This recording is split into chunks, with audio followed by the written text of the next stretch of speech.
Meron tayong release ngayon. Ito pa yung next natin na release. Ano ba to? Turbo ba to? 1.5. 1.5 lang. Ito 1.5. Maalala nyo ito. Sold na to kay Ma'am Hope eh. Kay Ma'am Hope to, di ba? Binili na sa amin to parang last month. Ngayon, after 3 days, binalik sa amin.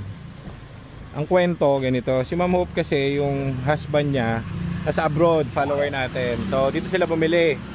Ngayon, eto, lahat dito is, alam niyo naman dito, lahat na-prepare na. Paulit-ulit yung kanyang engine, refresh na, timing belt, drive belt, lahat. Ngayon, ang advice sa kanya nung mister niya, second opinion syempre, which is tama. Pag bumibili ko yung second hand, pa second opinion nyo. Ngayon, dinala niya to sa, after 3 days, nabiyahe niya na to, na ano niya to, di ba? Na-drive niya na to, no? Kung san-san. Pagkabili niya sa atin, walang issue ha. Ilang days na yun actually? Ilan ba? Mga 5 days? 2-3 days na. O 3 days. Ngayon, after 3 days, pina-check niya sa kilalang shop. Pero hindi pang Ford. So, ang nangyari, pina-check niya doon. So, syempre, para kumita yung shop na yon, pinagpapalitan yung kung ano-ano rito. Pinalitan yung drive belt. Bago nga yung drive belt yan, pinalitan yung kung ano-ano. Then, pinalitan yung spark plug. Spark plug. Lagay natin iridium. Oo, iridium. Iba na yung spark plug, yung Engine, no? pang Toyota. Pagbalik, pag-ubot ni Joseph, NGK. NGK na yun kabit. So, yung spark plug na ito kasi, pag nilalabas dito, kasi nga, full PMS to, spark plug niya nakapalit na, iridium gamit namin, Motocraft.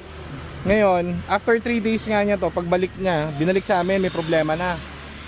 Inamin naman sa amin ni Ma'am Hope na para peace of mind, pina-check niya rin sa ibang kasa. Then pinagpapalitan yung spark plug, ano pa? Drive belt, no?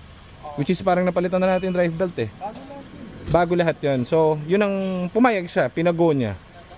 After magawa dun sa shop na pinagdalan niya, nagka-problema na.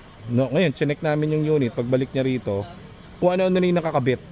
Spark plug ng BIOS, drive belt na kalokohan. So, imbis na magtalo kami ni ma'am, sabi ko, at follower naman sila, ako na bahala, kasi may anak yun eh. Pangalan pa ng anak ko si Ava. So, ngayon, nagsusundo sa anak na yun. Hindi pwede ma-delay yun. Sabi ko, sige ma'am, ganito, palitan ko yung unit mo. Meron pa kami rito isang Fiesta.